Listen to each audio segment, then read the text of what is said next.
Hey everybody, it's Theo Vaughn here, and I got a question. When it comes to soda, are you really picking a zero sugar cola that you actually prefer, or are you just settling for what you've always had? That's the question. And I'll say this, when it comes to taste, I find that nothing beats Pepsi Zero Sugar. But you don't just have to take my word for it. That would be ridiculous. Pepsi has been doing blind taste tests for years. No labels, no brand names, just taste. And last year, they brought back the Pepsi Challenge, and the results were clear. 66% of people agreed and said that Pepsi Zero Sugar tastes better than Coca-Cola Zero Sugar. In fact, Pepsi Zero Sugar won in every market they tested. So if you're grabbing a zero sugar soda, go with the one people keep choosing when taste is the only thing that matters. Go out and try Pepsi Zero Sugar today. Let your taste decide. Hi, Nick. How are you? Interview. How you doing, Nick? I'm not doing a FaceTime call with someone I don't know. He's calling you Nick. This is a man who knew Nicholas Rossi for 21 years. Nick, show him the two tattoos on your each arm. I've lost all trust in you. And Fran, this is not okay. How are you? Picture this, big dog. You just woke up, and something is immediately wrong. You're groggy, you're confused, you're in an unfamiliar place. Your head feels like it's stuffed with wet cement. There's this beeping noise, right? Slow, mechanical, relentless. You've no idea, where you were or how long it's been since you've blacked out. The last thing you do remember before it all went dark was struggling to breathe. And you're being told you are lucky to be alive. Then they tell you something else. Police were waiting for you to wake up. You were in a coma due to COVID.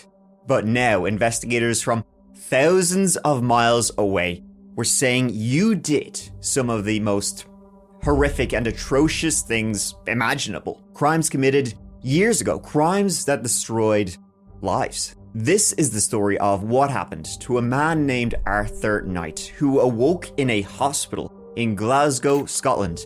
He awoke to FBI agents claiming he had committed numerous horrifying crimes back in the United States years previous. Arthur, just out of a coma, was claiming, "You've got the wrong guy." The FBI were saying, "Nah, we really don't actually. And by the way, you're not Arthur Knight, because there is no Arthur Knight. Your name is Nicholas Alahverdian, aka Nicholas Rossi, and you're from Providence, Rhode Island. A convicted sex offender, a serial predator, a con artist, a man who, once he felt the noose tightening back in the United States, he faked his own death and fled to Europe." Arthur's response to all this? Bullshit. Who are you? I am Arthur Knight, and this is my wife, Miranda Knight. And unfortunately, there are those who would claim differently. Are you Nicholas Rossi? No. Are you that is Nicholas completely Alahverdian? insane. Absolutely not. I nearly died. And we are terrified. This is a case of mistaken identity. You say you've never been to the United States? Never in my life. This story is as wild as they come. It's got more twists and turns than you can possibly shake a stick at. It ain't no stick big enough other than the stick that's probably up inside Nicholas Alahverdian's, aka Nicholas Rossi's, aka Arthur Knight's ass. I can't breathe. I can't walk. People say that's an act. Let me try to stand up. Let me try to stand up. Exactly. Exactly. And what a character he is. Many characters, in fact. And also, folks, kind of trigger warning, this story involves, he's a serial predator, so a bit of sexual assault, and by a bit, I mean a fair bit of sexual assault in this episode. That's a trigger for some of y'all. I'll catch it in the next one. But now, let's give this wild, and wild is an understatement, story a go.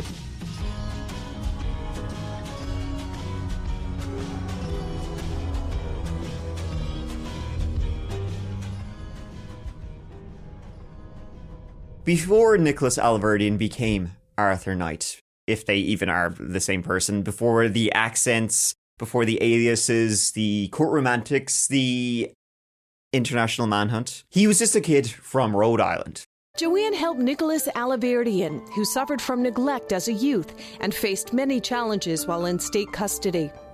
Now, Nicholas is a child advocate himself, thanks to his mentor.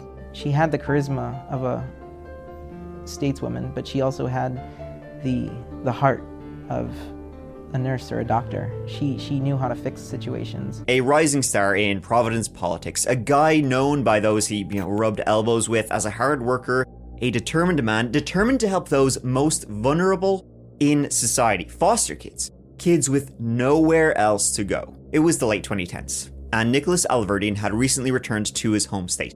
And when it came to politics, you best believe old Nicholas, he was everywhere. He was the governor's office, the state house, the senate, all those other houses that, because there's politics, millions of them, those things. He was if there was like decisions being made, you best believe he was sticking his noggin in. He was like a bad smell. He hung around, he palmed the flesh, he made connections. So I think if we are to confront the pandemonium that consistently confronts the Department of Children, Youth and Families, we need to rely on experts. We have those experts, but those experts also need tools and resources. One of the reasons Nicholas was so adamant about this crusade he was on to help kids, specifically foster kids, was that he himself had been through the system in Rhode Island. And it was not peaches and cream, let me tell you that for free. In 2011, Nicholas had sued the Department of Children, Youth and Families in Rhode Island, claiming that he himself had been sexually and physically abused while he was in state custody as a minor himself. He alleges he was physically and sexually assaulted while he was moved in and out of some 20 group homes in 3 states. Take your worst nightmare, multiply it by 5,000.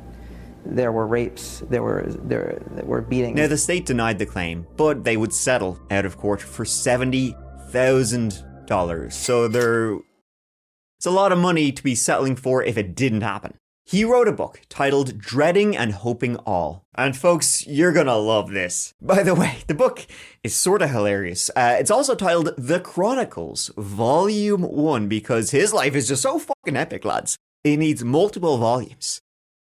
That probably gives you already just a bit of an insight into how old Nicky Boy thinks about himself.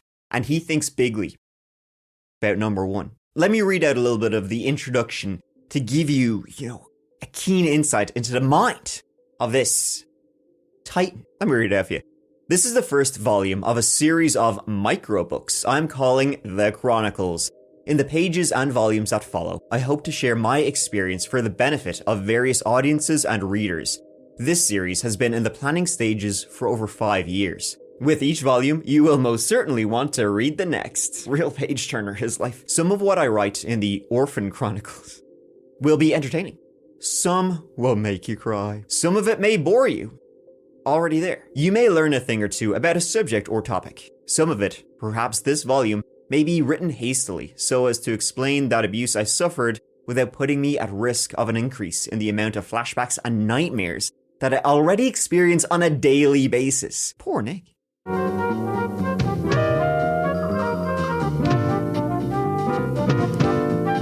For many years, you, from the age of 14, at least till 18 and 19, you were under the care of the state of Rhode Island through the Department of Children, Youth, and Families, and you apparently had some really horrible experiences. Do you mind just generally summing up for us what it was like for those years that you were either a foster child or a ward of the state of Rhode Island? Well, Joe, I think that there is no better word to use than pandemonium. It was just constant chaos. He was smart, he was charismatic, and he was trying to protect the kids. What's not to like about him? Why don't you like him? To the outsiders, Nicholas Alahverdian looked like, a success story, right? A kid who had been through hell, now standing at the podium demanding reform. So that was this crusader's life. Until the tragic announcement. Nicholas Alahverdian had been diagnosed with non-Hodgkin's lymphoma, and the prognosis was not looking good for old Nick. I'm Paul Zangari with the 8 o'clock WPRO News. Sad news to pass along, a voice you've heard on the air here on WPRO. Nicholas Alahverdian, he grew up in foster care here in Rhode Island. He sued DCYF and made it his mission to fight against what he described as abuses in the state's child care system. He has passed away from a long battle with cancer, leaving his wife and 2 children. Nicholas Alahverdian was 32. Nick Alahverdian came into the public eye in 2002. The former House page and legislative aide said that while in the care of the Department for Children, Youth and Families, he was shuttled among foster homes, placed in out-of-state facilities, subjected to assault and abuse. He sued the state. The lawsuit later settled, but he reached out earlier this year when he was diagnosed with late-stage cancer, prompting the introduction of a resolution to set up a House commission to investigate any unconstitutional or unethical treatment of children in state care. And just 2 months later, in February 2020, it was announced that Nicholas Alahverdian had passed away. There was even a memorial edition of his magnum opus, Nicholas Alahverdian, survivor of torture, Harvard scholar, child welfare advocate, 1987 to 2020. Gone, but not forgotten. His obituary reads like the martyr he is. Nicholas Alahverdian's battle for life ended on February 29, 2020. The children and families in the care of the Rhode Island Department of Children, Youth and Families, for whom he inspired and led through turbulent government transgressions, have lost a warrior that fought on the front lines for 2 decades. Listen up, civilians. He did 2 tours of Rhode Island local access talk shows.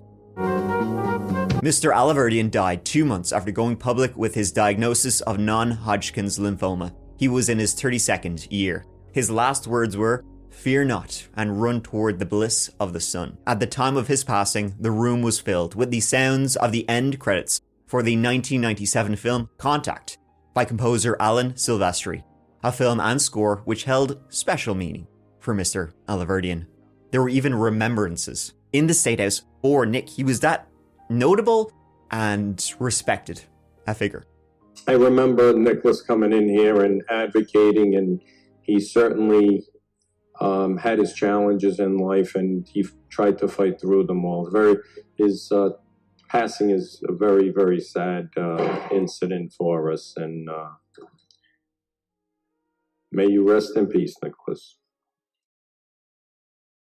But as with everything in Nick's life, nothing was as it seemed. Nick had allegedly passed away in Switzerland, and he was there's actually 2 stories. One, he was buried in Switzerland. The other, his ashes were scattered out to sea. So, already we're like, what? Either of those suggestions is quite odd, given how passionate he was about his home state of Rhode Island. So there was no actual funeral in the United States. Then a woman claiming to be his wife, she called a Catholic church in Providence, Nick was a devout Catholic, asking if the church could hold some kind of memorial for her deceased husband. And she had this big list of demands that she wanted at this memorial, a list of who's who, notable people in Rhode Island politics, former politicians, currently serving politicians. She wanted an orchestra there playing Bach, Mozart, all those sorts of lads. She wanted a big old deal, and the priest was like, okay, I guess. I'll get right on that. Till the priest, the father, he then, after receiving that call, he received another call saying, pump the brakes on holding a memorial for Nick. Because we're not sure he's dead, actually. Nicholas Alahverdian was born in the suburbs of Providence, Rhode Island in July 1987. Nick was the eldest of 3 kids, and he was a very happy, sweet kid in those days, despite not being born into top-shelf circumstances. Nicholas's father, Jack, was mean, and I mean, really so. Fights and arguments were a staple of the Alahverdian household. Jack Alahverdian, he had numerous convictions for domestic assault, selling the devil's dandruff, and for violating protective orders. One of those protective orders in question was from Nicholas's mother, Jack's wife, Diana, who had taken the kids and fled because Jack was that much of a big old mean bastard. Now, Diana would have a hard time caring for Nick and her other 2 kids, and Nick at this stage, while he was a youth, he would end up spending time in care homes, as she would have to give up custody for periods of time. And it was around then, while in these care homes, Nick would later claim he was physically and sexually abused by other people in those homes. Diana would later remarry to a fella named David Rossi, who was an Engelbert Humperdinck impersonator. I don't even know if that's a real name, but he would sing in, places like from smoky lounges to cruise ships. So he was all right at Engelbert Humperdinck impersonator, but people probably wouldn't even be able to tell the difference. They married in 1996, but even before they did, young Nicholas, who had been such a sweet kid, he was 9 years old when they married. As a kid, he'd been very sweet, polite, lovely young fella. By this age, he was a different child entirely. From a young age, Nick would be diagnosed with a series of behavioral and mental health issues, like serious emotional problems. He was impossible to manage, constantly demanding, and would constantly hit his mother. And when I say hit, I mean beat the ever-loving shit out of her. And going forward, he's not really gonna change much, like at all. So look forward to that. Counseling, hospitals, been there, done that. Nothing seemed to be making a difference. No matter what the family did, they could not get through in dealing with young Nick Alahverdian, Nick Rossi. He would definitively be diagnosed with narcissistic personality disorder and ADD, and made the entire family life at home completely miserable. Miserable for everybody around him. This would eventually lead to his mom kicking him out of the home once and for all, and he did, once again, go into the care of the state. When he was a teen, he got a job at the State House as a page, basically just a little helper, assistant for politicians and so forth. Nick discovered his own passion for politics, and people listened to him.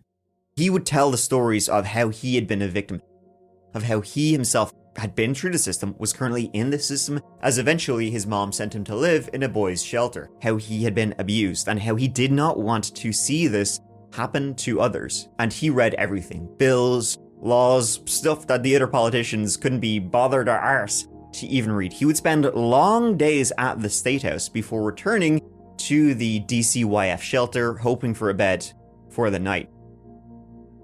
And you can probably guess, he kept the stories of him beating the shit out of his mom, his siblings, his emotional problems. He kept those stories, though, he kept them close to the chest. You don't need to know about how I'm actually a fucking monster, lads. I'm a victim here. A fun little story is that at one point, a representative from Rhode Island named Brian Coogan, he worked with teenage Nick almost every single day. He got really, really close to Nick. He was looking out for him. He was sort of a mentor for young Nick Rossi. And he was so taken with young Nick, he actually offered to adopt him.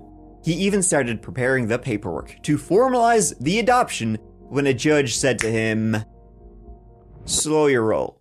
I can't show you the files because they're sealed, but every single story Nick is telling you about stuff that's been done to him, he's doing to others. He will destroy your life if you adopt him. Don't trust him." And that was when Brian Coogan said, yeah.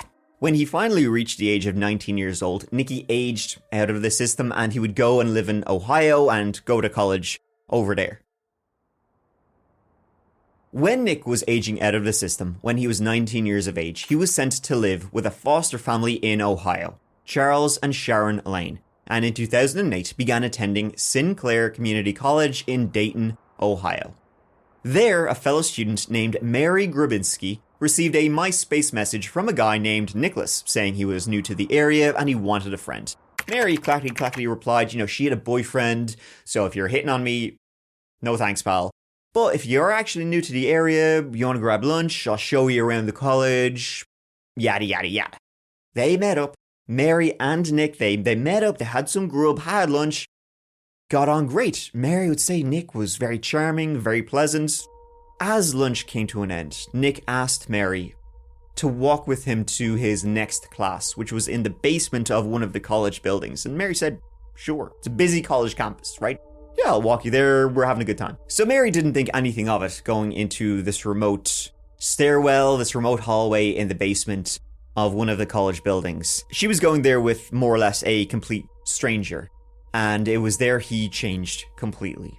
Because Mary realized there was no class scheduled. Once they reached the quiet hallway, he pinned her against the wall and started putting his hands all over her. Up her shirt, he took off her pants. Mary just froze. She was in shock, with Nick saying, "I'm almost done.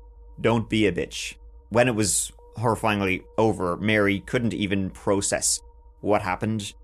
She just calmly walked to her next class, where she had a test. When that class was over, she walked out of the classroom, and Nick was there, waiting for her. He was now apologizing profusely for what he had just done to her about an hour before. He was saying, "I'm so sorry, please don't tell anybody, please don't tell anybody. I couldn't help myself, you're just so beautiful."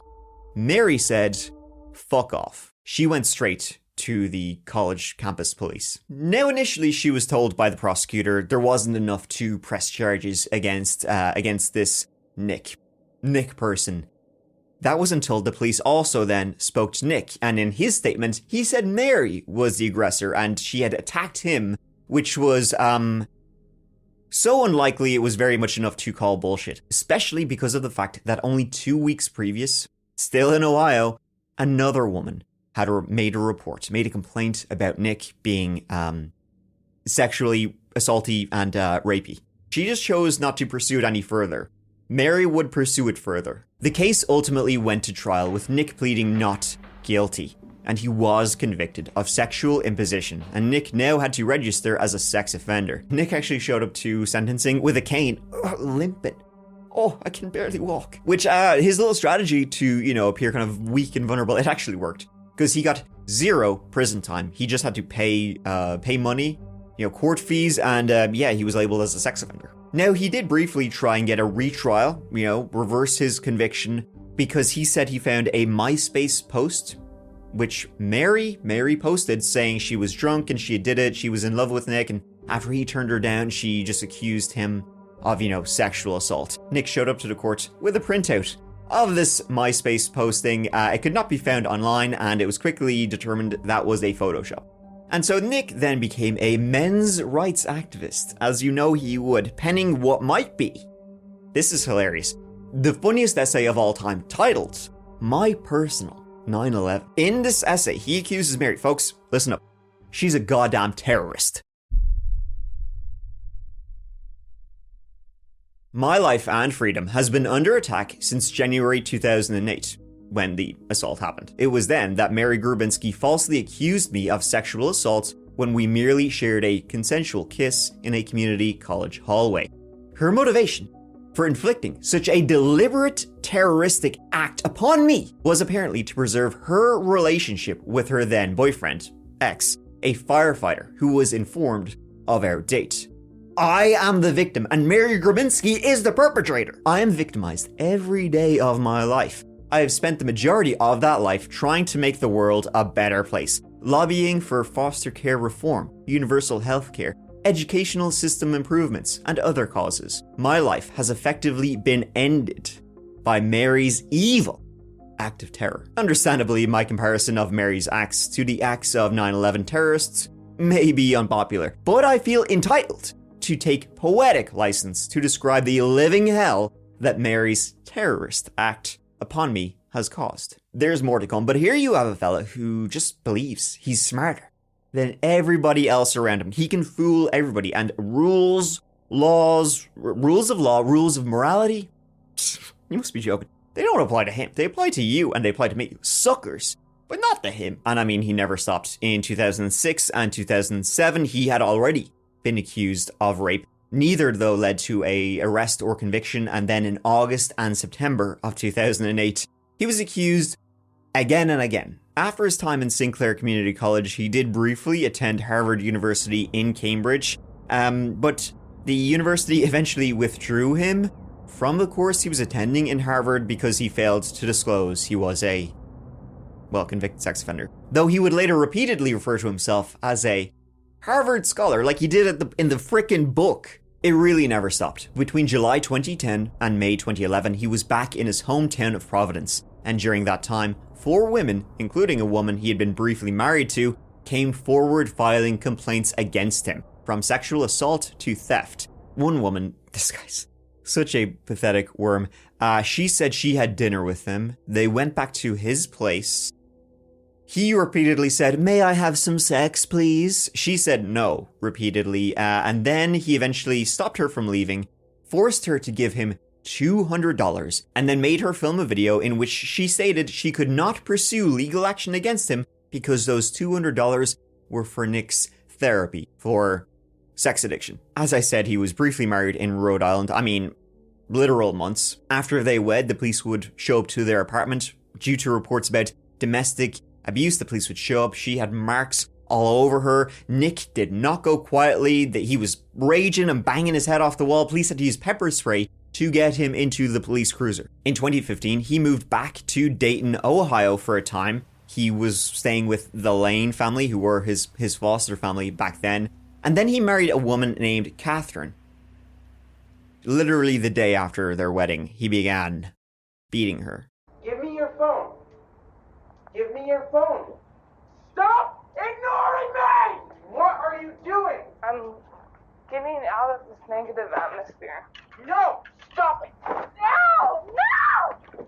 Police would be called, Nick would be arrested, Catherine informed, oh, by the way, you won't believe it. He's a sex offender, a registered sex offender, and when Catherine would confront Nick about, that, she would be told, oh, she's just some crazy woman, she was insane and she accused me, but I didn't do anything. I think she found that story of her brand new husband, who she barely knew, now being a predator, she found that story probably quite dubious when she once discovered in their now shared home that he had a whole binder.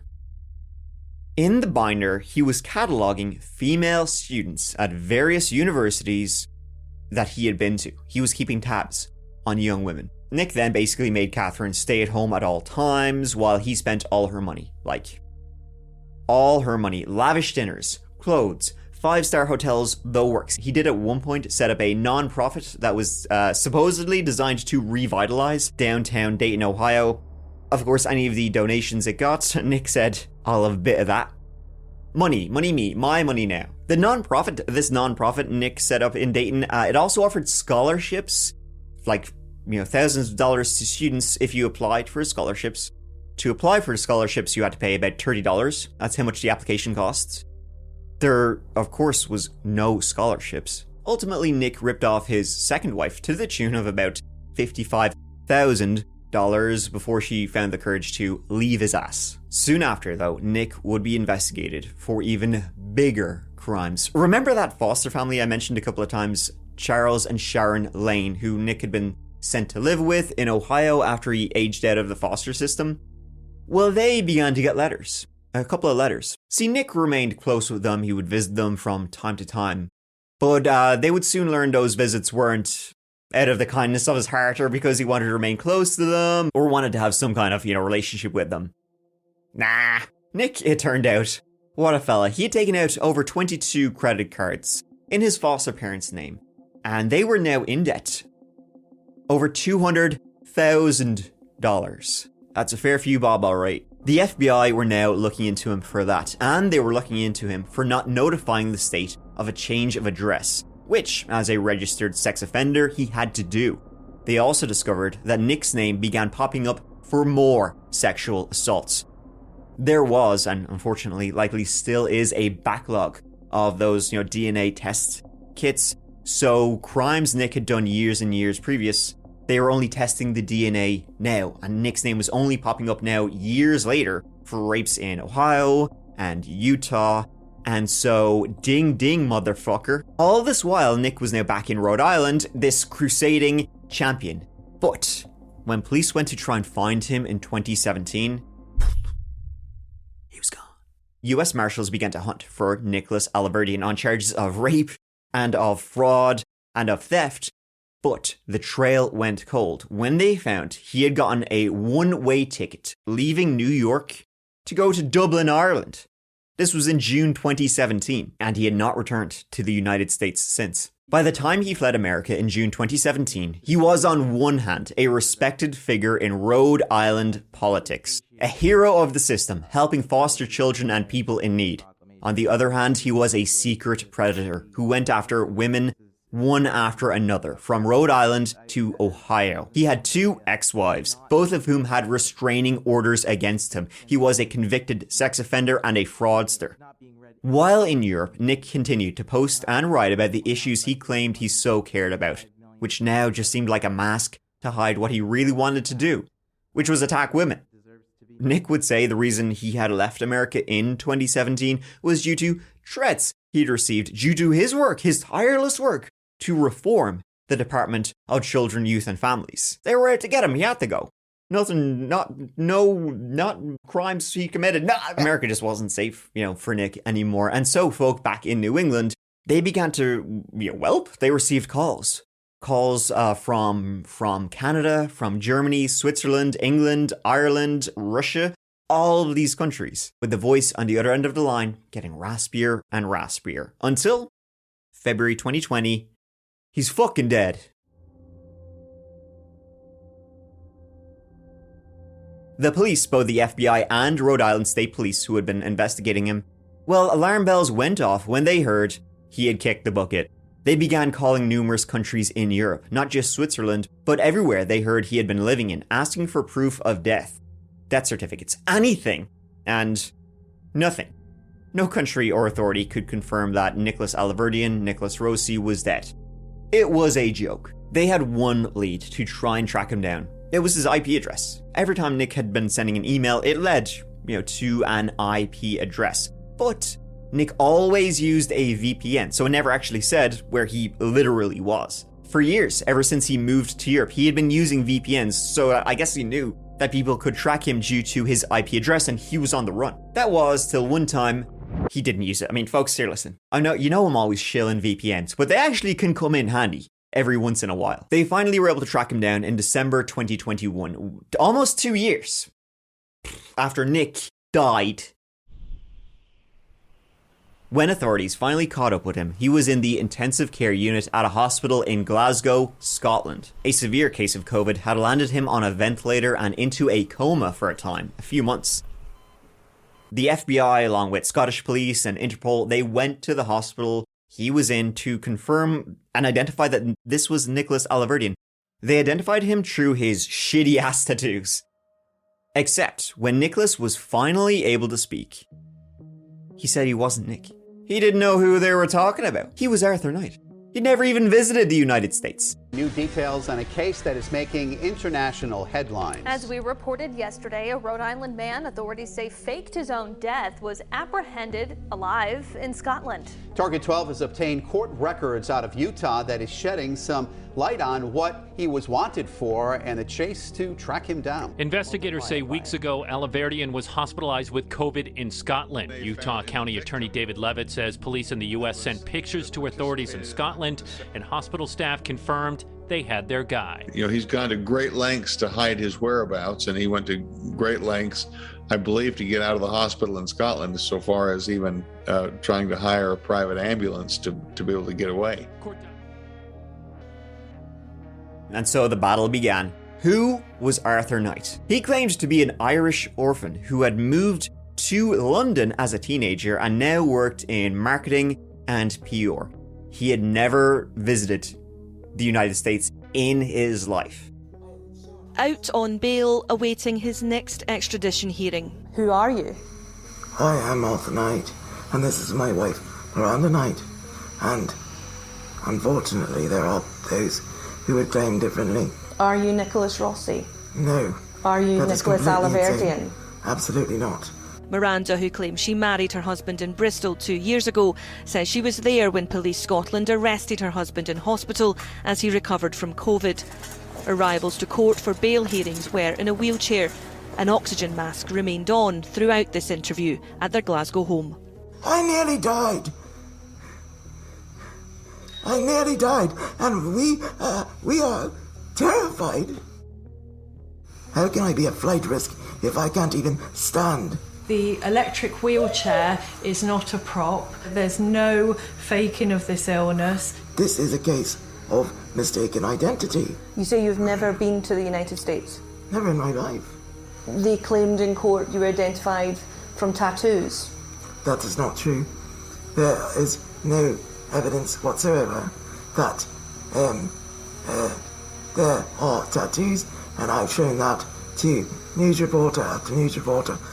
In this interview with a US network, he did agree to roll up one sleeve. It was up further, right? And have you had any tattoos removed?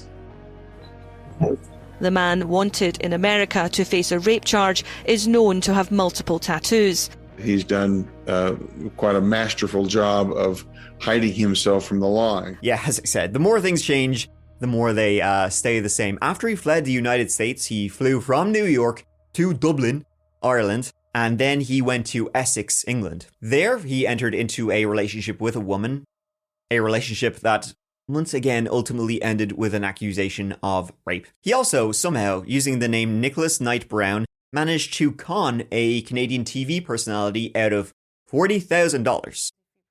Nafsika Antipas, a lifestyle writer, TV host, she wanted to expand her food business into the United Kingdom. She found Nick online, who was claiming to be this marketing guru in England, and so they started working together to bring her food products to the United Kingdom. She sent him $40,000. Did he do any work for her? He didn't, me bollocks. She realized he was full of shit. He then began threatening her, saying he would call out her business as a scam, a business he didn't do anything for.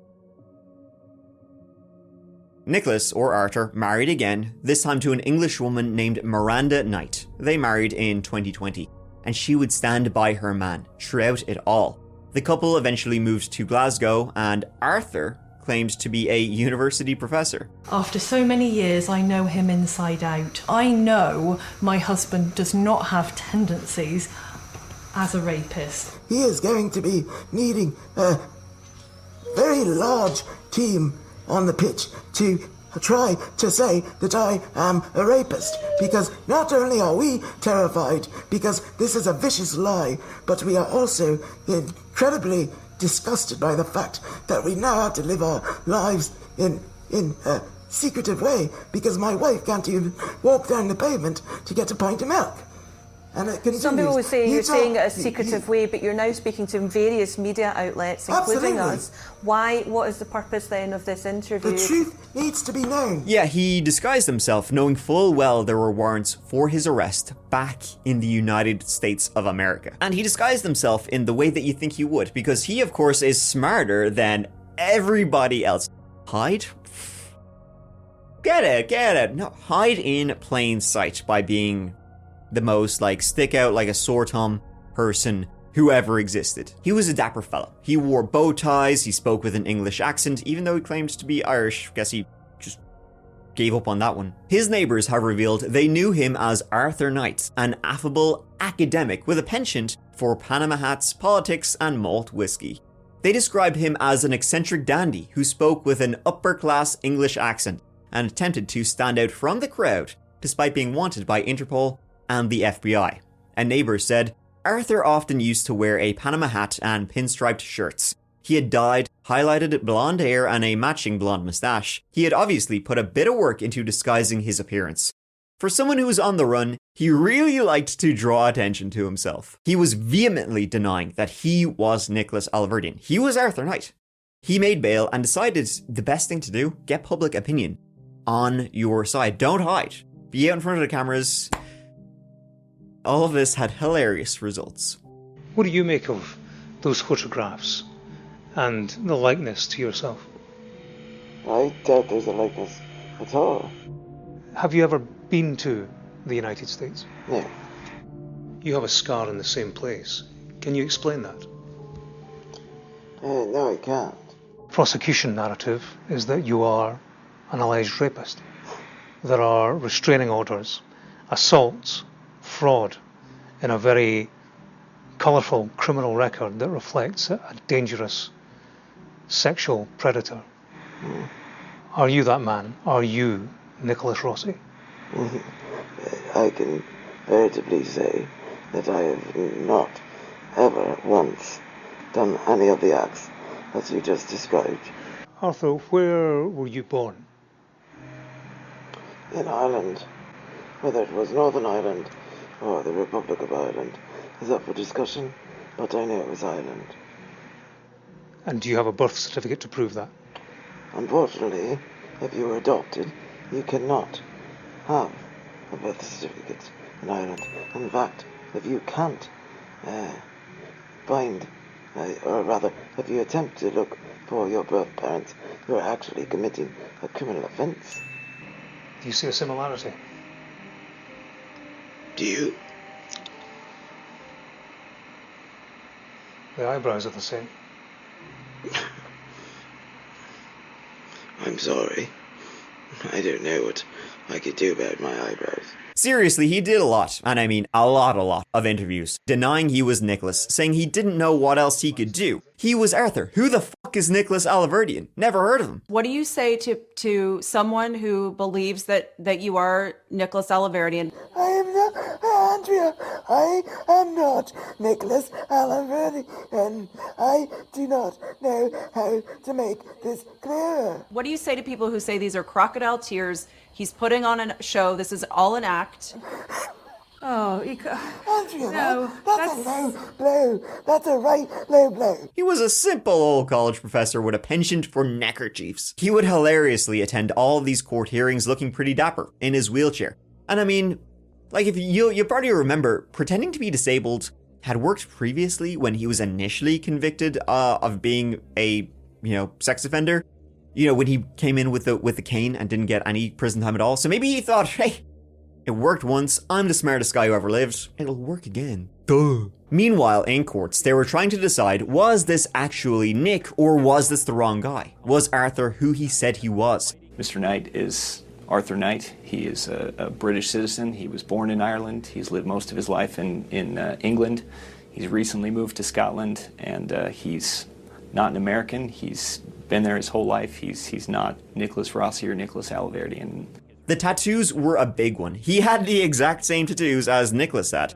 But Arthur was quick to say, I'm being framed. Those tattoos, they were put on me when I was in a coma in the hospital. That was about as believable as it sounds. And it went over like a lead balloon. Soon the judge was here to say, no, that just kind of sealed the deal. You were definitely Nicholas Alahverdian. You're the same guy. Nicholas Alahverdian, Nicholas Rossi, Arthur Knight.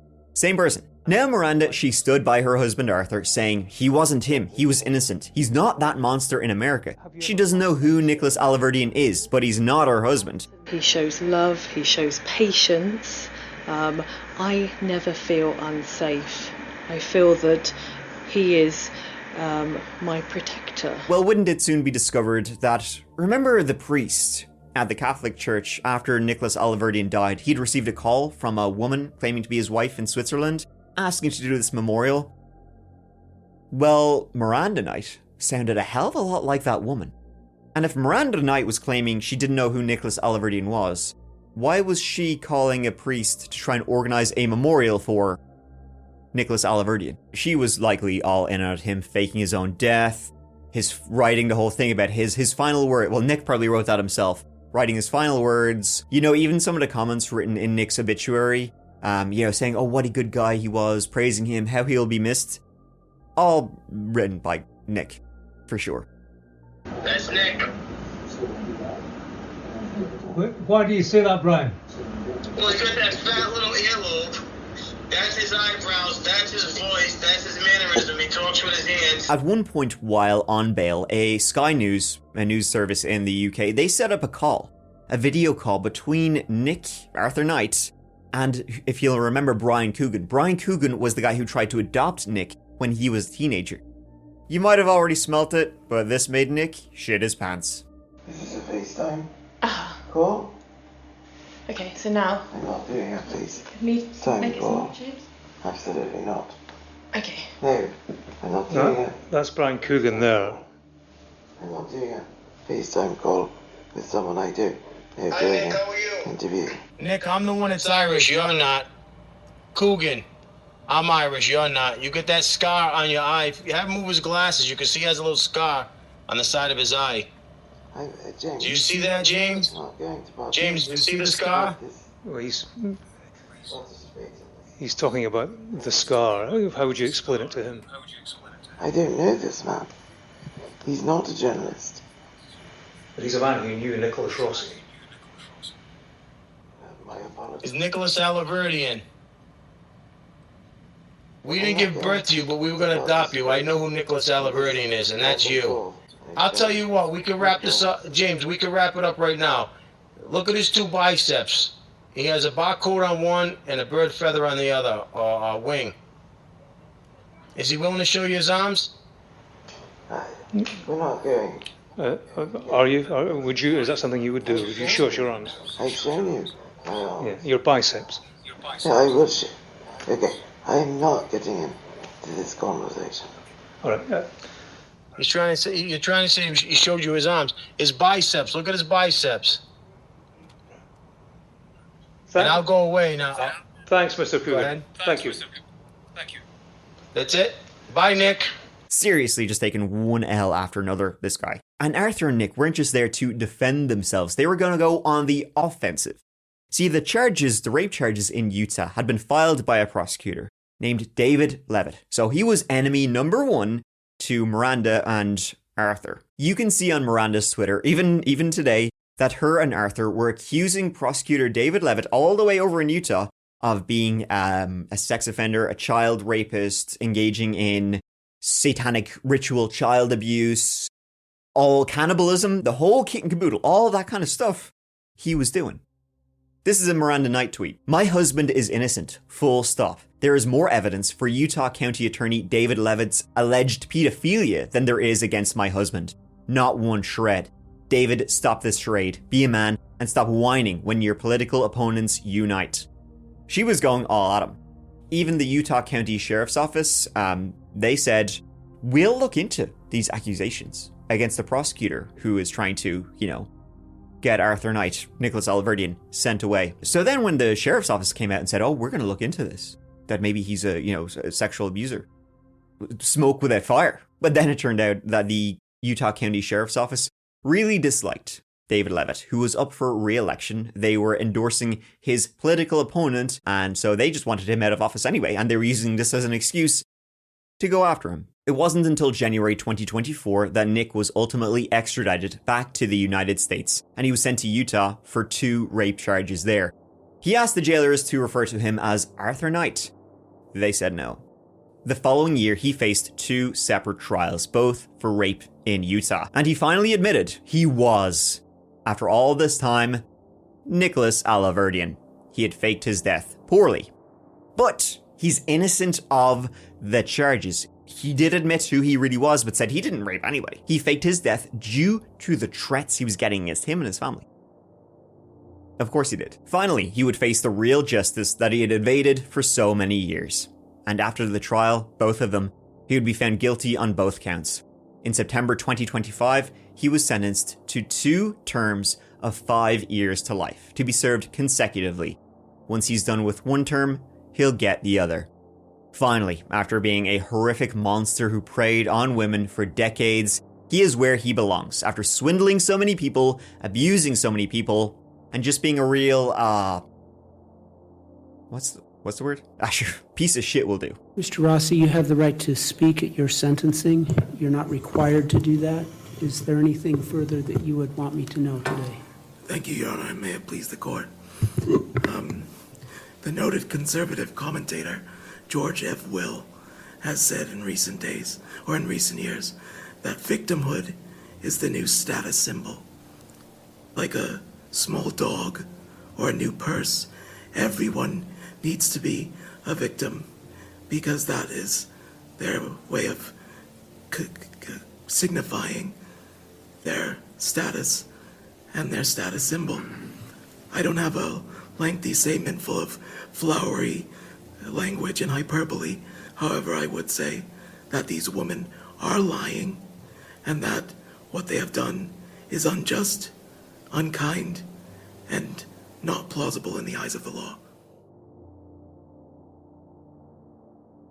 As for his wife Miranda, she stood by her man until he went on trial in Utah for those 2 charges, and then she returned home to Bristol. No longer, it seems, standing by Arthur Knight, who no longer exists. You gotta wonder how much she knew. Was she complicit? Was she being controlled by Nick, who was known to be very manipulative? He was a fierce man for all that. We may never know. Thank you so much for watching, folks. That truly means the world to me that you're here. If you're looking for some more That Chapter, stories told by me, you can find the That Chapter podcast available on all podcast platforms, and there's plenty of podcast exclusive stories right there, looking at cults and serial killers and I mean, the stuff I tell here, just also more of it in audio form. So give it a go. But until the next one, take care of yourselves. 'Cause I love you. Mike out.